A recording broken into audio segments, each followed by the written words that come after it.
Good morning, all of you. So let's start with our daily analysis of the Hindu newspaper dated 4th of March. So on the first page, a very important news is, what the title of the news says, select central staff can opt for old pension scheme. So यहाँ पे अब हम समझेंगे कि old pension scheme क्या होती है और क्या यहाँ पर सरकार अभी रिसेंटली ये नया अपडेट यहाँ पे लेके आई है. सो यहाँ पे हुआ क्या है कि गवर्नमेंट ने डिसाइड किया है कि एक वन टाइम ऑप्शन दिया जा रहा है किसको, कुछ सेलेक्टेड गवर्नमेंट एम्प्लॉयज को, जिनको किसके अंतर्गत लिया जाएगा, ओल्ड पेंशन स्कीम के अंतर्गत यहाँ पे लिया जाएगा. सो इसमें एलिजिबिलिटी क्राइटेरिया क्या है,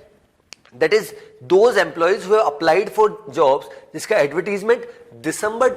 2003 में दिसंबर 22 जो डेट है वो यहाँ पे कहीं ना कहीं स्पेसिफाई कर रखी है और जिनकी जॉब जो है 2004 में यहाँ पर स्टार्ट हुई है. सो सबसे पहले इस न्यूज को समझने के पहले हमें ओल्ड पेंशन स्कीम और न्यू पेंशन स्कीम में डिफरेंस समझते हैं. देखिए, ओल्ड पेंशन स्कीम की बात की जाए तो वो काफी समय से हमारे यहाँ पे देश में थी. फिर हमने देखा कि हमारे यहाँ पे जो अटल बिहारी वाजपेयी जी की जो सरकार थी उन्होंने इसको लागू किया था, that is new pension scheme. दोनों में एक सबसे बड़ा बेसिक डिफरेंस यहाँ पर ये आ जाता है कि ओल्ड पेंशन स्कीम में आपको दैट मीन्स पेंशन कहीं ना कहीं एक सोशल सिक्योरिटी बेनिफिट होता है. Those people who are government employees, state government के एम्प्लॉयज, सेंट्रल गवर्नमेंट के employees, they are eligible for pension. अब पेंशन को किस तरीके से मिलती है, क्योंकि उन्होंने अपना पूरी जो लाइफ है वो जॉब यहाँ पे सरकार में करी, तो सरकार की कहीं ना कहीं रिस्पॉन्सिबिलिटी बनती है कि आफ्टर जॉब जब उनका रिटायरमेंट हो जाएगा तब उनके लिए बाद का समय किस तरीके से वहां पे वो कहीं ना कहीं अपने एक्सपेंडिचर्स को, नीड्स को फुलफिल करेंगे, उसके लिए एक पेंशन दी जाती है. अब यहाँ पे क्या हुआ है, अटल बिहारी वाजपेयी जी की गवर्नमेंट यहाँ पे NPS that is new pension scheme लेके आई थी. उसके पहले हम समझते हैं ओल्ड पेंशन स्कीम. देखिए, ओपीएस की मैं बात करता हूँ. ओपीएस का कैलकुलेशन बहुत सिंपल है और ये आज के समय में बहुत बड़ा पॉलिटिकल मुद्दा भी हो चुका है. पॉलिटिकल मुद्दा इसलिए हो चुका है क्योंकि सरकार क्योंकि आप अगर देखिए सेंट्रल गवर्नमेंट के पास में भी जो है सेंट्रल गवर्नमेंट के जो एम्प्लॉयज है उनको उन्होंने डायरेक्ट कर रखा है कि हम आपको न्यू पेंशन स्कीम में लेंगे. बट जो स्टेट गवर्नमेंट के एम्प्लॉयज है उनके पास, स्टेट गवर्नमेंट के पास पावर है कि वो कौन किस में, ओल्ड पेंशन स्कीम में या न्यू पेंशन स्कीम में रखना चाहती है अपने स्टेट एम्प्लॉयज को जिनका रिटायरमेंट हो चुका है. अब जब हम देखते हैं, जब चुनाव आते हैं तब अलग अलग पॉलिटिकल पार्टीज इस तरीके के कहीं ना कहीं अपने मैनिफेस्टो में रखती है कि हम क्या करने वाले, हम न्यू पेंशन स्कीम की जगह ओल्ड पेंशन स्कीम में जाएंगे. ये अपने आप में these are bets to all those people those are voting कि आपको, अगर आप हमारी सरकार को चुनोगे तो आपको अल्टीमेटली क्या बेनिफिट दिया जाएगा, आपको ओल्ड पेंशन स्कीम का बेनिफिट दिया जाएगा. बट आज हमारे लिए सबसे बड़ा क्वेश्चन ये है कि ओल्ड पेंशन स्कीम को कहीं ना कहीं अटल बिहारी वाजपेयी जी की गवर्नमेंट ने इसीलिए बंद किया था क्योंकि उसका फाइनेंशियल बर्डन यहाँ पे सेंट्रल गवर्नमेंट के ऊपर, स्टेट गवर्नमेंट के ऊपर बहुत ज्यादा आता है. इवन अभी हमने रिसेंटली देखा कुछ स्टेट्स में इलेक्शंस, जो अभी जो कांग्रेस रूल स्टेट्स है और इवन एक जो आम आदमी पार्टी रूल स्टेट्स है पंजाब, और कांग्रेस रूल स्टेट्स की बात करूं राजस्थान, छत्तीसगढ़, देन अभी रिसेंटली हिमाचल प्रदेश और झारखंड भी. झारखंड हालांकि कांग्रेस रूल नहीं है, यहाँ पे सब जगह ओल्ड पेंशन स्कीम यहाँ पर लागू हो रखी है. और ओल्ड पेंशन स्कीम को लागू करने का इवन जो आरबीआई है, रिजर्व बैंक ऑफ इंडिया, उन्होंने भी इसके लिए कंसर्न्स रेज किए थे कि ओल्ड पेंशन स्कीम में बहुत ज्यादा फाइनेंशियल बर्डन यहाँ पे स्टेट्स के ऊपर आ जाता है और इतना बर्डन आप अगर कहीं ना कहीं अपना बर्डन अपने स्टेट की इकोनॉमी के ऊपर डालोगे तो अपने आप में गलत है. बट रीजन बीइंग पॉलिटिक्स है, अपने मुद्दे हैं, तो इसी वजह से. अब हम समझते हैं ओपीएस और एनपीएस में डिफरेंस. ओल्ड पेंशन स्कीम बहुत सिंपल है. ओल्ड पेंशन स्कीम का मतलब है कि जो भी पर्सन रिटायर हो रहा है उसकी लास्ट मंथ की जो सैलरी है, दैट मीन्स कोई पर्सन अगर रिटायर हुआ उसकी लास्ट मंथ की जो सैलरी है उसका 50% जो है वो हर महीने सरकार क्या करेगी, वो ओल्ड पेंशन स्कीम के अंतर्गत जो रिटायर्ड पर्सन है उनको देगी. और इवन रिटायर्ड पर्सन की डेथ हो जाती है, जो उनकी जो डिपेंडेंट है, उनकी जो वाइफ है, उनको भी वो 50% का जो अमाउंट है वो दिया जाएगा. ये है ओल्ड पेंशन स्कीम. और इसका अगर कॉर्पस, इसके डिपेंडेंसी देखें, इस पे कितना एक्सपेंडिचर यहाँ पे सरकार कर रही है, वो बहुत ज्यादा रेवेन्यू एक्सपेंडिचर इन करोड़ से यहाँ पे सरकार यहाँ पे खर्च कर रही है. अब इसी को कैटर करने के लिए, जैसा मैंने आपको बताया, लेट अटल बिहारी वाजपेयी जी की जो सरकार है वो यहाँ पे उन्होंने 1 जनवरी 2004 को एनपीएस स्कीम लॉन्च की थी. अब एनपीएस के अंतर्गत क्या होगा, जैसा कॉर्पोरेट्स में होता है, आपने प्रोविडेंट फंड के बारे में सुना होगा, जहां पे 10% कॉन्ट्रीब्यूशन एम्प्लॉयर के द्वारा दिया जाता है, 10% एम्प्लॉय के द्वारा दिया जाता है, जो उनका टेन्योर जब उन्होंने पूरे समय तक जब काम किया. तो in the same way new pension scheme ये बोलता है कि ड्यूरिंग टेन्योर जब कोई एम्प्लॉय को एक पर्टिकुलर सैलरी दी जाएगी तो उसी में से कुछ पैसा यहाँ पे काट लिया जाएगा और वो पैसा जैसे ही वहां पे रिटायरमेंट होगा तो वो पैसा उसके बाद मिलेगा. दैट मीन्स अगर कोई पर्सन है, अगर ओल्ड पेंशन स्कीम में उसकी लास्ट ड्रॉन सैलरी 30,000 है तो 15,000 हर महीने आप पोस्ट रिटायरमेंट उनको मिलेंगे। और वही अगर न्यू पेंशन स्कीम में तो उनकी पूरे समय जो जॉब थी उसमें अगर उनकी इनकम फॉर एग्जांपल 30,000 या 35,000 ऐसे बढ़ती बढ़ती 1 लाख तक हो गई तो हर महीने 10% जो है वो जो है एम्प्लॉय है उसकी सैलरी से डिडक्ट होगा और 10% जो एम्प्लॉयर है जो गवर्नमेंट है वहां पर देगी। तो ऐसा ही कुछ यहाँ पे अपडेट आया, बट हालांकि 2019 में इसमें चेंज किया गया जहां पे अब जो सेंट्रल गवर्नमेंट है या गवर्नमेंट है एनपीएस में वो 14% दे रही है, दैट मींस द एम्प्लॉयर, और जो नेशनल पेंशन स्कीम में जो एम्प्लॉय है जो काम कर रहा है वो 10% यहाँ पे कंट्रीब्यूट कर रहे हैं। But now comes the question कि इसी वजह से जितना फिस्कल बर्डन, फाइनेंशियल बर्डन यहाँ पे स्टेट गवर्नमेंट पे, सेंट्रल गवर्नमेंट पे पड़ता है, इसी चीज को देखते हुए यहाँ पे ये स्टेप लिया गया था of new pension scheme by the Atal Bihari Vajpayee government. अब यहाँ पे क्या हुआ है, एक अपडेट आया, दैट इज क्या अपडेट है कि दोस्त एम्प्लॉय जिन्होंने यहाँ पे जॉब के लिए अप्लाई किया जिसका एडवर्टीजमेंट दिसंबर 22, 2003 के पहले आया था। देखिए ये जो स्कीम थी एनपीएस न्यू पेंशन स्कीम वो 1 जनवरी 2004 से एप्लीकेबल हुई थी। तो यहाँ पे कुछ एक लोग जो उस समय उस पर्टिकुलर टेन्योर के समय में जिन्होंने जॉब के लिए अप्लाई किया या जिनकी जॉब हुई और जिनकी जॉब 2004 में स्टार्ट हुई उनके पास एक अच्छा ऑप्शन यहाँ पे सरकार ने भी दिया है कि वो अपने आप को ओल्ड पेंशन स्कीम में यहाँ पे ज्वाइन करवा सकते हैं। So this was about this news जिसके बारे में बताया गया। और यहाँ पे क्या लिखा है, that government allows one time option for those who applied for jobs advertised before December 22, 2003, the day National Pension Scheme was notified, but joined service in 2004 when NPS came into effect. That means जब उसको effect में लाया गया था तब उसका क्या impact यहाँ पे रहा उसके बारे में यहाँ पे बताया गया। I hope old pension scheme, new pension scheme, old pension scheme से बहुत ज़्यादा फाइनेंशियल बर्डन यहाँ पे स्टेट्स और सेंट्रल गवर्नमेंट पे आता था, इसी वजह से स्टेप लिया गया। बट आज ये एक सबसे बड़ा चुनाव का मुद्दा हो चुका है। वो हमने रिसेंटली जितने भी इलेक्शन हुए उसमें देखा है कि बहुत सारी स्पेशली कांग्रेस रूल गवर्नमेंट तो हम देखते हैं कि अलग अलग स्टेट्स में इवन आज भी हम एक न्यूज़ में पढ़ेंगे जहाँ हिमाचल प्रदेश की जो गवर्नमेंट है, रिसेंटली कांग्रेस की गवर्नमेंट आई है, उन्होंने जो है ओल्ड पेंशन स्कीम की बात यहाँ पे की है अपने स्टेट एम्प्लॉयज के लिए। चलिए आगे बढ़ते हैं।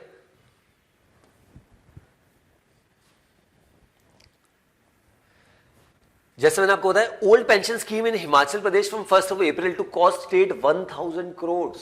अब आप सोचिए on one side a lot of states are there in India, specially आप राजस्थान की बात करो, बहुत ज्यादा उनका जो डेट है वो बढ़ता जा रहा है। बट फिर भी क्योंकि कुछ लोगों के पॉलिटिकल एस्पिरेशंस है, उनको अपनी पोस्ट बहुत प्यारी है, इसी वजह से इस तरीके के पॉलिटिकल जो अपने लोगों के पॉलिटिकल पार्टीज के जो मैनिफेस्टो है उसमें हम बार बार ये इस तरीके के मुद्दे देखते हैं। बीजेपी हो, कांग्रेस हो, दूसरी पॉलिटिकल पार्टीज हो, हमें ये देखना चाहिए कि पेंशन अगर आपके कहीं ना कहीं स्टेट में ओल्ड पेंशन स्कीम या न्यू पेंशन स्कीम जो भी आप स्कीम अप्लाई कर रहे हो उसके लिए क्या आपके पास इनफ पेमेंट है। क्योंकि जब आप अलग अलग ऑर्गेनाइजेशन से, सेंट्रल गवर्नमेंट से यहाँ पर लोन ले रहे हैं और वो पैसा अल्टीमेटली वहाँ लोगों को दे रहे हैं तो वो एक सही स्टेप नहीं है। ऐसा यहाँ पर काफ़ी सारे क्रिटिक्स का भी मानना है जो ओल्ड पेंशन स्कीम के फेवर में यहाँ पर नहीं है। ठीक है, सो यहाँ पे हिमाचल प्रदेश की गवर्नमेंट ने क्या किया है और 1 अप्रैल से ओपीएस लागू कर दिया जाएगा जो उनके पॉलिटिकल मैनिफेस्टो में था, जो मैंने आपको बताया जो इलेक्शन मैनिफेस्टो में था। और अब यहाँ पे इसमें पूरी कैटेगराइजेशन यहाँ पे किया है और इसका फाइनेंशियल बर्डन यहाँ पे कितना होगा 1000 करोड़ रुपीज। एनपीएस का विज ओपीएस का अगर देखें तो ओपीएस में जाने, क्योंकि ओपीएस में क्या हो रहा है लास्ट ड्रॉन सैलरी का 50% तक देना है और बाकी इसमें क्या हो रहा है। और इसमें सबसे बड़ी बात क्या है कि ये फंड के लिए गवर्नमेंट ना तो स्टेट गवर्नमेंट के पास ना ही सेंट्रल गवर्नमेंट के पास कोई एक अलग से फंड रख रखा है कि ये फंड अगर है उसमें से पैसा दिया जा रहा है या उस फंड में जो पैसा है उसको कहीं इन्वेस्ट किया जा रहा है उससे रिटर्न आ रहा है, ऐसा कुछ भी नहीं है। वो पैसा सरकार खुद अपने पास जो खजाना है जो लिमिटेड उसमें से यहाँ पे पेमेंट किया जाता है। चलिए नेक्स्ट पे आते हैं। So now will move directly to the editorial part. So today we'll be discussing one editorial and two opinions. So what the title of the first editorial says, Nepal's coalition politics, a game of musical chairs. So यहाँ पे author ने नेपाल की political crisis की यहाँ पे बात की। देखिए किसी भी देश में पॉलिटिकल स्टेबिलिटी अगर रहती है तो वो बहुत अच्छे से ग्रो कर पाता है। इसका बेस्ट एग्जांपल इंडिया है करंट कॉन्टेक्स्ट में, specially after this Russia Ukraine war, specially after this Covid pandemic, हमने बहुत अच्छी रिकवरी यहाँ पे की और बहुत अच्छे ग्रोथ फेज में हम बढ़ रहे हैं। ऐसा ही हमारे एक पड़ोसी देश की यहाँ पे एग्जांपल पूरा ऑथर ने बता रखा है कि नेपाल की पॉलिटिक्स की बात की। नेपाल में क्या हुआ है अभी करंटली जो कोalition गवर्नमेंट यहाँ पे चल रही थी जिसमें जो प्रचंडा जी, पुष्प कुमार दहल प्रचंडा जी, वो और केपी शर्मा ओली दोनों ने डिसाइड किया कि हम 2.5 साल तक प्रधानमंत्री बनेंगे। पहले टेन्योर में जो रहेंगे वो प्रचंडा जी है अभी 2.5 साल तक, और अगले टेन्योर जो 2.5 साल का होने वाला है उसमें जो केपी शर्मा ओली है वो प्राइम मिनिस्टर रहेंगे। अब यहाँ पे क्या हुआ है, क्योंकि यहाँ पे किसी भी पॉलिटिकल पार्टी को यहाँ पे मेजोरिटी नहीं मिली, और जो सबसे बड़ी पार्टी थी Nepali Congress, out of 275 assembly seats 87 seats आई उनको, बट वो आज अपोजिशन में है, और ये जो लीडर है दैट इज प्रचंडा जी, उनको मात्र 32 सीट्स मिली है, फिर भी आज वो नेपाल के प्राइम मिनिस्टर है। तो क्या किया, जिस पॉलिटिकल पार्टी के अगेंस्ट उन्होंने चुनाव लड़ा उसी के साथ उन्होंने कहीं ना कहीं साठगांठ कर ली, और अभी यहाँ पर सरकार चला रहे हैं। लेकिन सरकार चलाना इतना इजी नहीं है अभी उनके लिए। अब यहाँ पे क्या हुआ है, जो ऑर्डर ने यहाँ पर बताया, अ collision collapses again, that means last year हमने देखा था नवंबर में इलेक्शंस हुए थे और बहुत समय लगा था, और अल्टीमेटली डिसाइड किया गया कि जो दो राइवल है, जो पहले भी साथ में थे फिर से अलग हो गए थे, अब फिर से साथ में आ रहे दोनों कम्युनिस्ट पार्टी प्रचंडा जी और केपी शर्मा ओली। अब यहाँ पे क्या हुआ, क्योंकि केपी शर्मा ओली बहुत मंजे हुए खिलाड़ी है पॉलिटिक्स के, तो उन्होंने यहाँ पे क्या किया, ऑर्डर ने बताया कि उन्होंने कुछ अच्छी पोस्ट, जैसे स्पीकर की पोस्ट हो गई या प्रेसिडेंट की पोस्ट हो गई, उसमें अपना पर्सन जो है नॉमिनेट कर दिया, और जिस तरीके से वो बैकडोर पॉलिटिक्स कर रहे थे, अपने मिनिस्टर्स को यहाँ पे इंक्लूड करना चाह रहे थे, वो सब पूरा कॉन्ट्रोवर्सी यहाँ पे चल रहा था। अब यहाँ पे क्या हुआ, अब प्रेसिडेंट का नॉमिनेशन यहाँ पे होना है, इसी महीने यहाँ पे मार्च एंडिंग में यहाँ पे चुनाव होना है, तो ऐसे में जिस तरीके से जो कुछ political party specially KP Sharma Oli जिस तरीके से काम कर रहे हैं, तो उससे प्रचंडा जी को ये क्लियरली यहाँ पे समझ आ चुका है कि मेरे लिए आने वाला समय ईजी नहीं है, और मुझे इनके साथ जो टाई अप है उसको तोड़ना पड़ेगा, क्योंकि बहुत ईजी नहीं, क्योंकि मैंने ऑलरेडी आपको बताया कि बहुत मंजे हुए खिलाड़ी और वो बैकडोर पॉलिटिक्स यहाँ पे कर रहे हैं, और पुष्प कुमार दहल जी के लिए बहुत मुश्किलें यहाँ पे पैदा कर रहे हैं। नेपाली कांग्रेस को 87 या 89 सीट्स आई थी, जो मैंने अभी आपको बताया, बट मोइस्ट जिसकी बात की जा रही है उनको 32 सीट जो अभी प्रचंडा जी यहाँ पे रूल कर रहे हैं या प्राइम मिनिस्टर है। अब यहाँ पे सबसे बड़ा यहाँ पे प्रॉब्लम क्या है, दोनों के जो अपने अपने एस्पिरेशंस है। पहले भी हमने देखा था 2016-17 में भी, जब दोनों लीडर्स साथ में आए थे, केपी शर्मा ओली और प्रचंडा जी 2017 में, तब भी दोनों के बीच में बहुत इश्यूज होते, तब भी ये डिसाइड किया गया था कि 2.5 साल तक प्राइम मिनिस्टर रहेंगे, बट वो उल्टा था, दैट मीन्स केपी शर्मा ओली पहले प्राइम मिनिस्टर बनेंगे और प्रचंडा जी बाद में, बट वैसा हुआ नहीं। केपी शर्मा ओली का 2.5 साल टेन्योर खत्म हो गया, बट फिर भी उसको कंटिन्यू करते गए, और उसके बाद ये पॉलिटिकल रिफ्ट आया, और बाद में शेर बहादुर देउबा को सपोर्ट यहाँ पे जो नेपाली कांग्रेस है उनको यहाँ पे किया गया बाय प्रचंडा जी। अब क्योंकि नेपाली कांग्रेस और प्रचंडा जी ने चुनाव साथ में लड़ा, बट क्योंकि प्रचंडा जी चाहते थे कि मैं प्राइम मिनिस्टर बनूं, बट नेपाली कांग्रेस के लीडर्स का मानना था कि आपकी तो मात्र 32 सीट आई है, उसमें भी आप चाह रहे हैं कि हम प्राइम मिनिस्टर बने, तो ये तो पॉसिबल नहीं है। अब यहाँ पे क्या हो गया, अब जैसा मैंने आपको बताया कि पूरा प्रेसिडेंशियल इलेक्शंस की यहाँ पर बात हो गई है, और इसकी डेट्स भी यहाँ पर अनाउंस हो चुकी है, वाइस प्रेसिडेंट के इलेक्शंस यहाँ पे होने, तो ऐसे में ये सबसे बड़ा चैलेंज यहाँ पर आ रहा है किसके पास, प्रचंडा जी के पास, कि क्योंकि केपी शर्मा ओली जिस तरीके से डिसीजंस ले रहे हैं, किस तरीके से उनकी सरकार को टॉपल करने की कोशिश कर रहे हैं, उनके लिए काम करना बहुत मुश्किल हो रहा है। इसी वजह से नाउ अभी रिसेंटली कुछ कॉन्फिडेंस कहीं ना कहीं मोशन था, नो कॉन्फिडेंस मोशन, और वोट्स वहाँ पे पड़ने थे, तो यहाँ पे क्या हुआ, केपी शर्मा ओली ने कहीं ना कहीं उन्होंने तो सपोर्ट किया ही, बट कहीं ना कहीं कुछ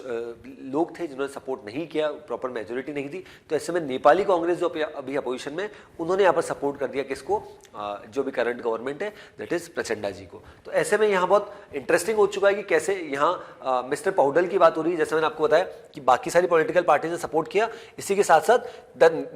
Nepali Congress is likely to throw its weight behind Prachanda ji, ऐसा यहाँ पर बताया जा रहा है कि ऐसा हो सकता है, और अगर ये हुआ तो उससे डेफिनेटली यहाँ पर, क्योंकि अभी जो एक वोट पड़ा था उसमें भी डेफिनेटली यहाँ पर हेल्प करी थी। अब यहाँ पे क्या हो रहा है, ये पुरानी बात की गई 2018 में जब साथ में थे, उस समय क्या दोनों के बीच में इश्यूज आए, और शेर बहादुर देउबा जो ऑलरेडी 5 टाइम प्राइम मिनिस्टर रह चुके हैं, और जो प्रचंडा जी है वो तीसरी बार यहाँ पे प्राइम मिनिस्टर, तो उनका टेन्योर किस तरीके से रहा, 2008 में प्राइम मिनिस्टर बने, फिर उसके बाद फिर अभी 3rd टाइम वो यहाँ पर प्राइम मिनिस्टर है। अब यहाँ पे एंडिंग में ऑर्डर ने बात की the foreign hand. The foreign hand का मतलब है यहाँ पे ऑर्डर बात करना चाह रहे हैं कि चाइना, यहाँ पे नेपाल की पॉलिटिक्स में चाइना का बहुत बड़ा इन्फ्लुएंस है, और अभी जो रूलिंग पार्टी है दोनों, केपी शर्मा ओली की अगर मैं बात करता हूँ या फिर मैं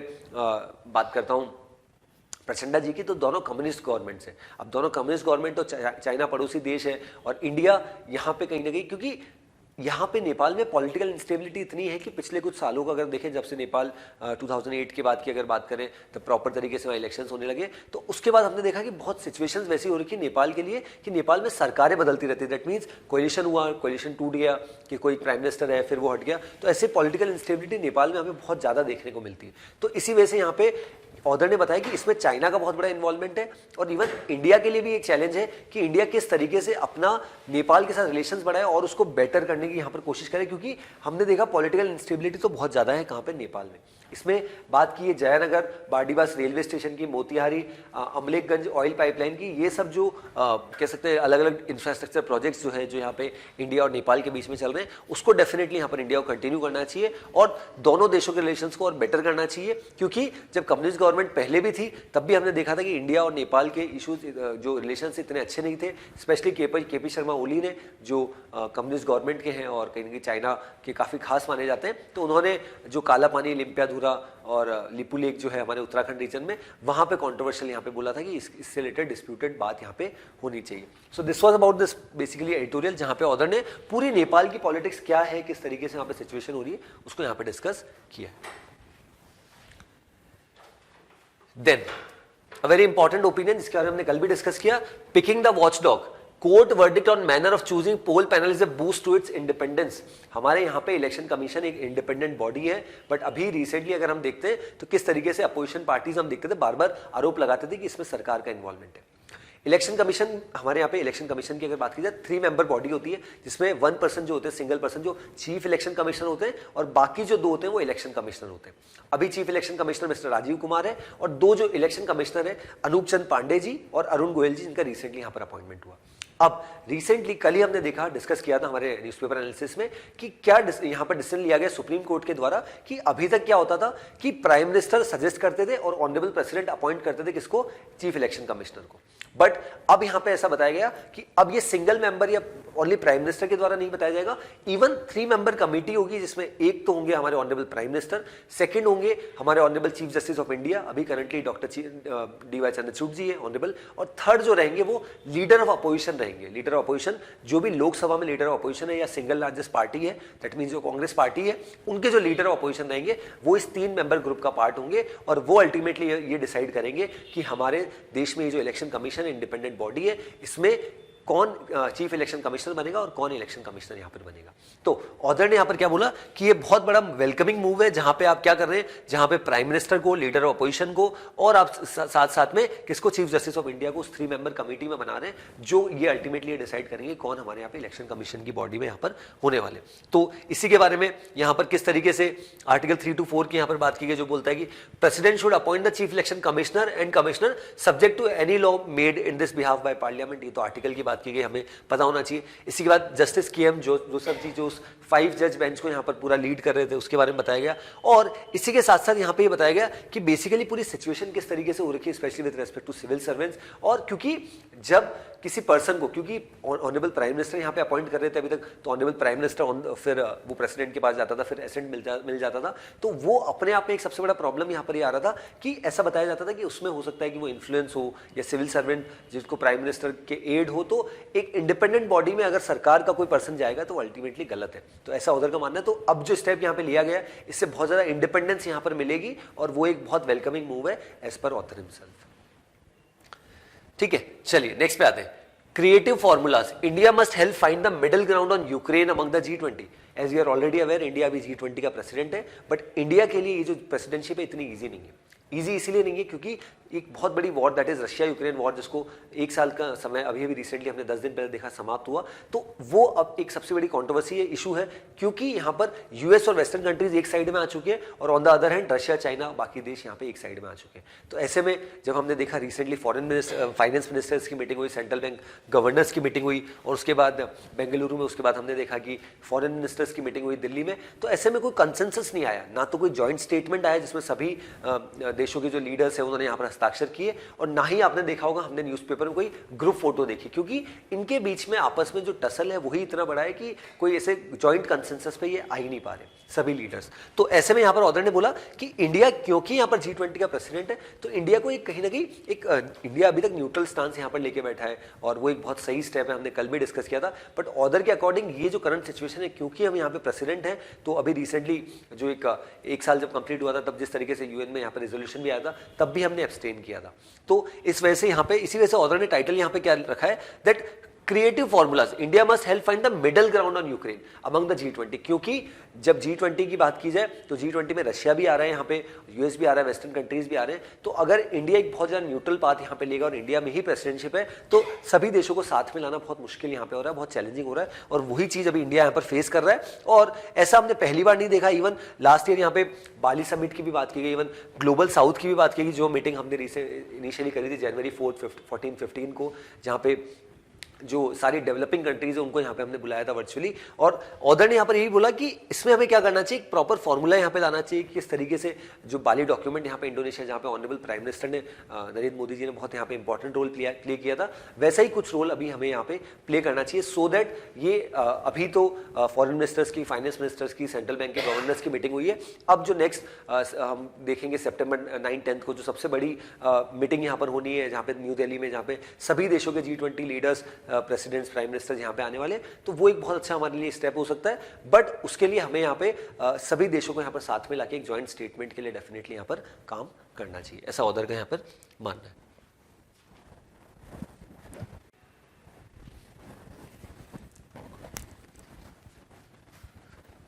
चलिए आगे बढ़ते हैं।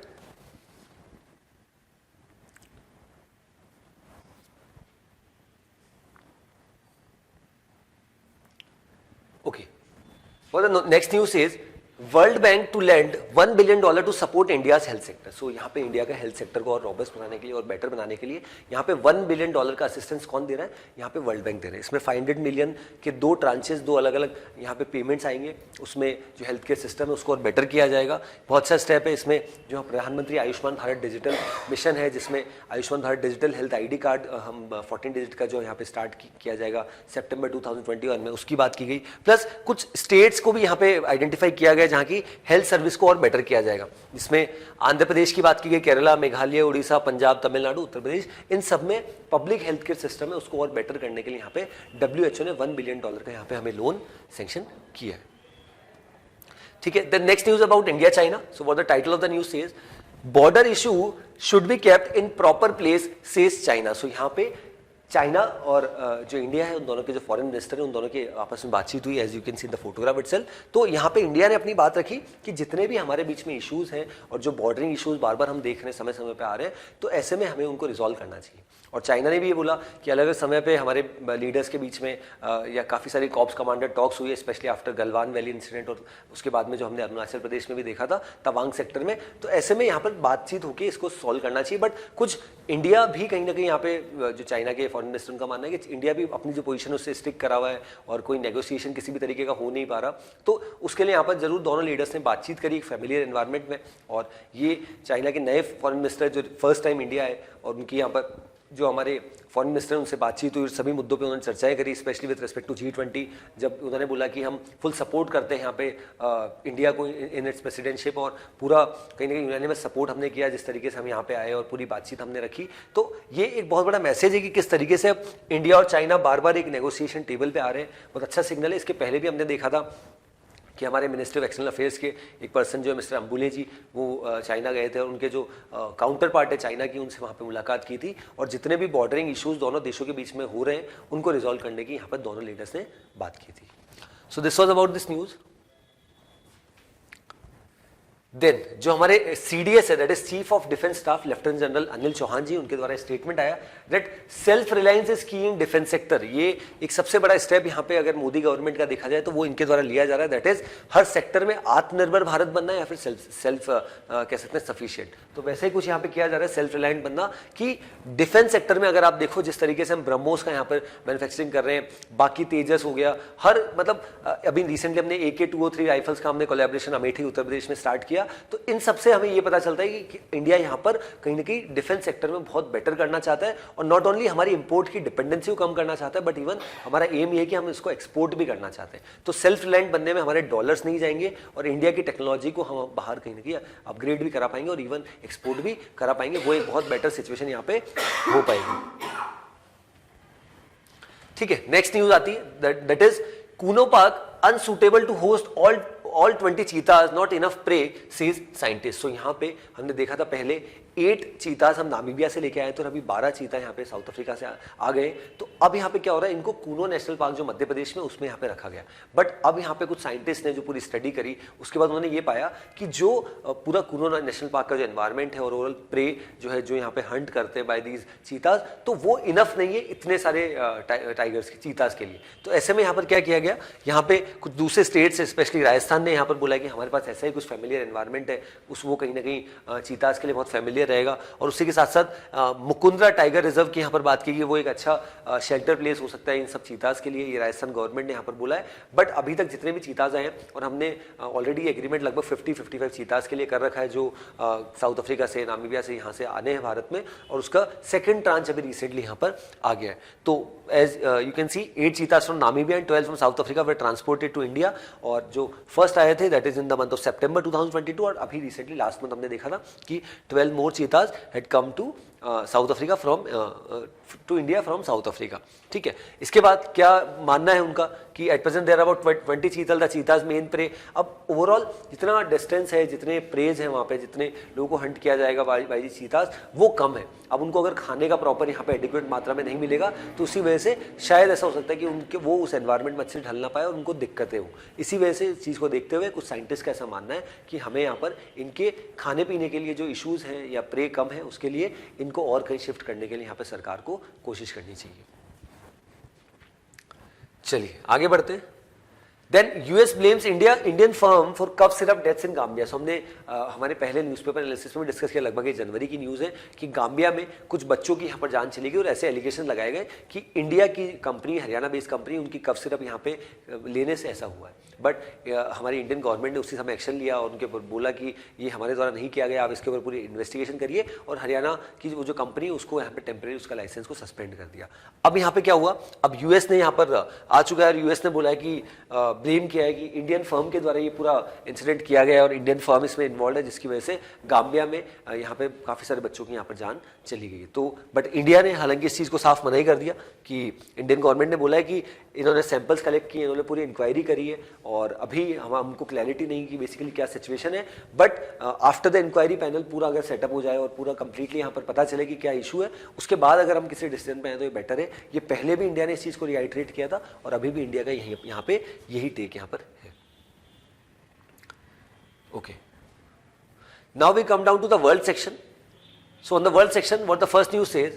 Russia is trying to be helpful to bring India China closer, said by Sergey Lavrov. So as we are already aware, we had already discussed कि काफ़ी सारे देशों के G20 लीडर्स के सारे फॉरेन मिनिस्टर्स यहाँ पे भारत में आए थे. तो सर्जी लेवरोव जो है रशिया के फॉरेन मिनिस्टर, उन्होंने यहाँ पर अपनी बातचीत रखी और उसमें बोला कि क्योंकि रशिया भी ऐसा देश है जिसके इंडिया के साथ भी बहुत से रिलेशन है और चाइना के साथ भी बहुत से रिलेशन है. चाइना के relation specially after this Russia Ukraine war जब से स्टार्ट हुई और जब से जिस तरीके से चाइना यहाँ पर रशिया को सपोर्ट कर रहा है, तो ऐसे में यहाँ पर उनके रिलेशन बहुत अच्छे हो गए. और रशिया को ऑलरेडी पता है कि इंडिया और चाइना के रिलेशन इतने अच्छे नहीं है. तो ऐसे में यहाँ पर रशिया के फॉरेन मिनिस्टर का ये मानना है कि हम एक कहीं ना कहीं गैप जो दोनों एक वॉइड जो यहाँ पर हो चुका है दोनों देशों के बीच में, that is between India and China, उसको कहीं ना कहीं फुलफिल करने की कोशिश कर रहे हैं और दोनों देशों के बीच में जितने भी इश्यूज है उनको हम केटर करने की यहाँ पर कोशिश कर रहे हैं. So we never make friends against somebody, we have excellent relations with India and excellent relation with China, says foreign minister of Russia. कि हमारे दोनों के साथ रशिया के फॉरेन मिनिस्टर का ऐसा मानना है कि हमारे इंडिया और चाइना दोनों के साथ बहुत से रिलेशंस है और दोनों के देशों के जो इश्यूज है उनको हम केटर करने के लिए डेफिनेटली यहाँ पे काम कर रहे हैं और आने वाले समय में भी और काम यहाँ पे किया जाएगा. फिर यहाँ पे ये पूरा जो बताया गया उनके द्वारा राइजिना डायलॉग जो इंडिया यहाँ पर हर साल ऑर्गेनाइज करता है न्यू दिल्ली में, उसमें यहाँ पे उन्होंने अपनी बात रखी और इसी के साथ साथ उन्होंने बताया कि किस तरीके से इंडिया के रिलेशन रशिया के साथ किस तरीके से और बेटर होते जा रहे हैं. काफ़ी सारी चीज़ें डिफेंस रिलेटेड प्रोक्योरमेंट्स की उन्होंने बात की और कैसे जो रशिया है और इंडिया है दोनों अपने आप में किस तरीके से स्ट्रेटेजिक पार्टनर्स हैं, उनको भी यहाँ पे ऑर्डर ने यहाँ पर पर्टिकुलर जो मिनिस्टर है उन्होंने यहाँ पर हाईलाइट किया.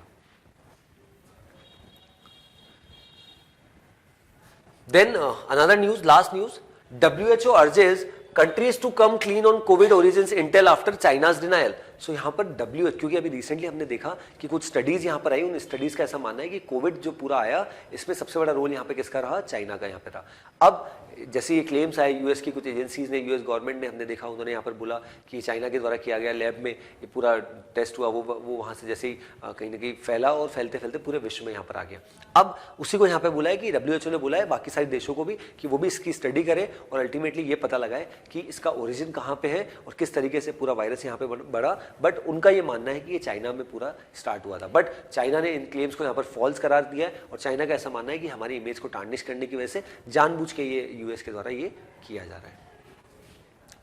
So on the economy and business section, I didn't find any news which is